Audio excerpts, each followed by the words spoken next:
Girly Reese, and for today's video I am finally doing the highly requested Salem witch trials. I decided to save this specific video for closer to Halloween for a number of reasons, but mostly because there are so many details about the Salem witch trials.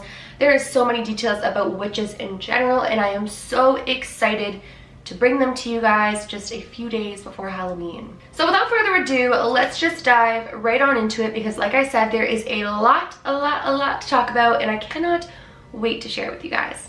So the history of witches, witchcraft, and even just psychic individuals is an incredibly dark one.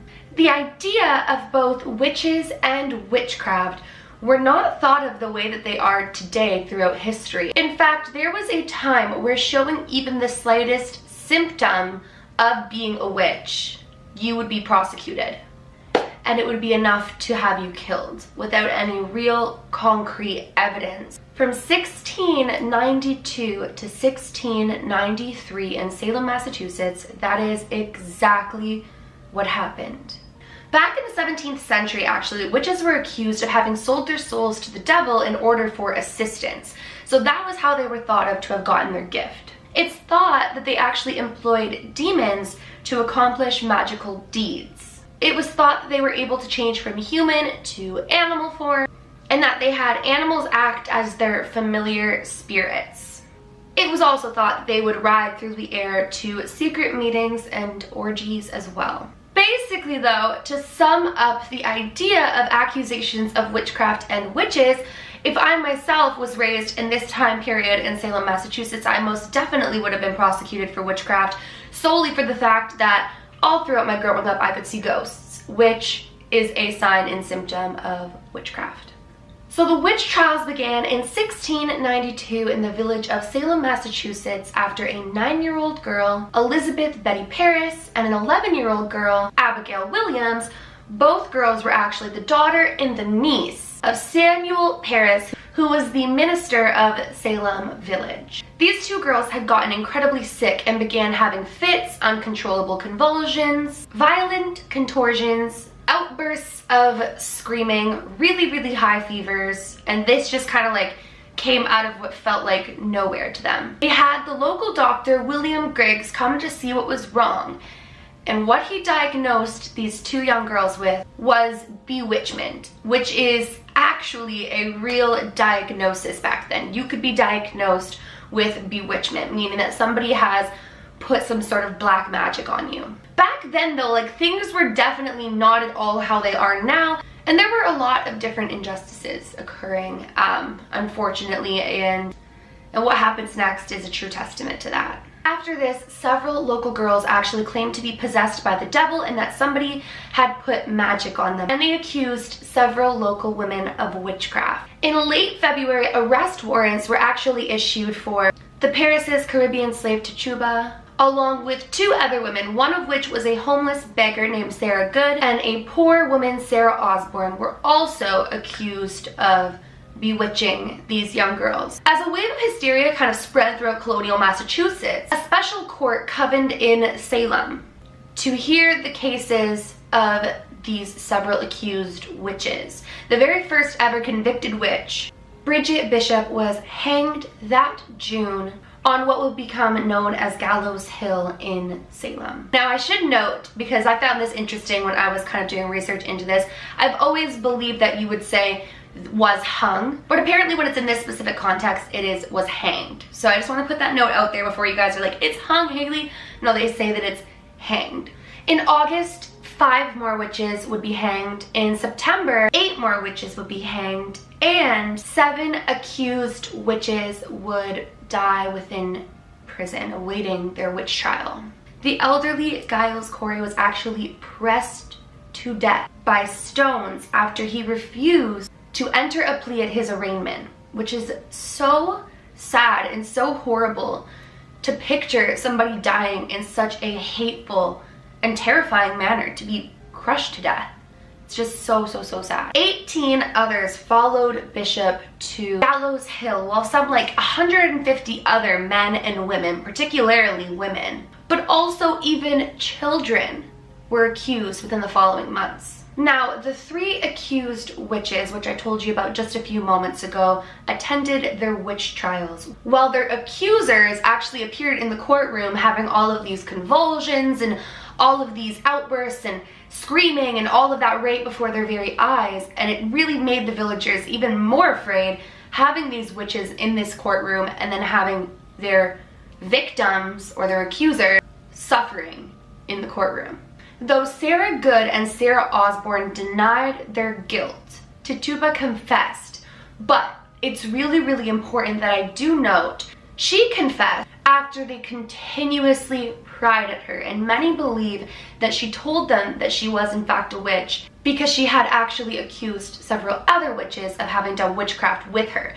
So people thought that she was acting as kind of an informant, hoping to get less punishment, which was definitely and most certainly not the case. She said that she had been visited by the devil and made a deal with him. In 3 days of her specific vivid testimony, she described encounters with Satan's animal familiars. She described encounters with a tall, dark man from Boston who was actually the one who had her sign the devil's book. And she also said she saw the names of Sarah Good, Sarah Osborne, and many others in this book as well. Like I said, people believe she was attempting to be some kind of an informant to get off easier. However, like Tituba, many accused witches actually confessed as well. There was a lot of them that would confess to witchcraft, but that was also believed that it was in fear of what would happen to them, and they were trying to just give them what they wanted in hopes for a lesser punishment. The craziest thing of all to me, you guys, is that literally children were accused of witchcraft. One child, Dorothy Good, the daughter of Sarah Good, was accused of being a witch. Now, I should note, on her warrant, they had actually written down her name as Dorcas, so D-O-R-C-U-S, but her real name is Dorothy Good. Upon interrogating Dorothy, she actually confessed. She said that she was a witch and she had actually seen her mom consulting with the devil himself. People like all throughout the town claimed that this specific child was completely deranged and that she would go around biting people as though she were like an animal. Dorothy actually went to jail, becoming the youngest person to be jailed during the Salem witch trials at 5 years old. Now, one thing that I really want to say about this is she was 5 years old. She probably had no idea what she was confessing to. I mean, when I was a kid, I'm sure if you asked me the things that I thought I was, I would have a long list of things that were contributed to my imagination. So whether or not this was true, I don't know, but I just think it's absolutely insane to imprison a 5-year-old child. 2 days later, Dorothy was visited by Salem officials. She claimed that she owned a snake given to her from her mother and that the snake talked to her, and that it actually sucked blood from her finger as well. Now, they automatically thought that this specific snake was her familiar, which is considered a witch's spiritual servant in animal form. Now, Dorothy actually had a younger sister named Mercy, who was born after Sarah Good's imprisonment, but she passed away shortly after her birth, presumably due to malnourishment and the harsh conditions of imprisonment, which is so sad to think about. Now, Gallows Hill was sadly and unfortunately on a wooden ledge overlooking the town so it could be seen from the homes in the village below. They believed that it was a sensible place for public execution because everyone could witness what occurs when people break the law, essentially, as they could see the hanging bodies from their homes, which must have been so traumatizing and so heartbreaking back then. And mind you, guys, I really should note that there were a lot of people who didn't agree with what was happening in Salem but were too afraid to speak up because more often than not, if you were to defend the witches, you were accused of being a witch yourself. So it was really a lose-lose in every aspect. By September of 1692, hysteria began and the general public actually turned on the concept and idea of the witch trials. The Massachusetts General Court actually later annulled guilty verdicts against the accused witches and attempted to make everything right with the families of those lost. But the anger still lingered in the community and lingers out even until modern day. Now, something that's really interesting is the home that was owned by John Proctor, who was an accused witch as well and was hanged within the community during the witch trials. Home is actually currently on the market, so people are really interested in purchasing his specific home from the witch trials. Basically, it was a very, very sad time where what is believed now 2 girls having a true medical illness. I believe actually people think it was caused by fungus on bread, but I'm not 100% sure on that aspect. But people believe that they were actually just sick. Cost the lives of many people and an incredibly sad period in history.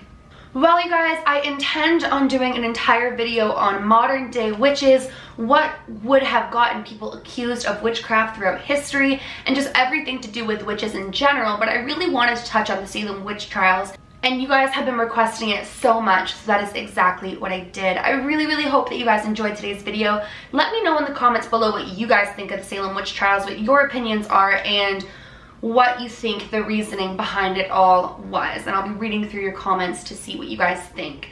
If you guys are new to my channel or you are just not yet subscribed but you do enjoy my videos, make sure you go ahead and click that subscribe button. I post a ton of videos and I'm uploading every day, so I don't want you to miss when I upload. And please give this video a big thumbs up if you did enjoy it. It makes my heart super happy when you guys do that, so please do that. Remember, my loves, do all things with kindness, and until next time, I love you.